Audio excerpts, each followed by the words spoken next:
د پاکستان د دفاع وزیر په مقابل کې د افغانستان د دفاع وزیر توند او خطرناک خبرداری.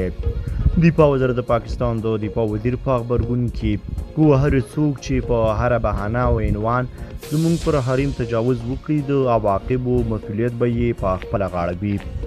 همداراز دفاع وزارت په خبرپاڼه کې ویلي چې د افغانستان د ملي حاکمیت د نقض د احتمال په تړاو د پاکستان د دفاع وزیر وروستۍ څرګندونې یو ناسنجیده عمل او د اوبو خړولو هڅه ده چې د هیچا په ګټه نه ده. همداراز په خپره شوې خبرپاڼه کې راغلي د پاکستان رهبرۍ ته پکار ده هیڅ چا ته اجازه ورنکړي چې په دې حساسو موضوعاتو کې داسې حساسیت او پاروونکي څرګندونې وکړي. په خپره شوې خبرپاڼه کې راغلي د افغانستان اسلامي امارات د ملي دفاع وزارت په ډاګه کوي چې کوه هر څوک په هر بهانه او عنوان زموږ پر حریم تجاوز وکړي د عواقبو مسؤلیت به یې په خپله غاړه وي.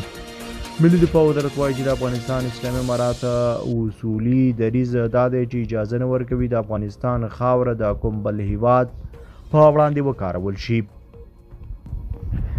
تاسو د طالبانو او پاکستان ترمنځ د وروستیو ناندریو په اړه څه نظر لرئ؟ په دې اړه سره خپل نظریات کمنټ کې شریک کړئ او د داسې لا ښکلو ویډیوګانو لپاره در سره زموږ یوټیوب چینل سبسکرایب کړئ. له ملتیا ومننه چې موږ سره تر بیا ښه وخت ښې چارې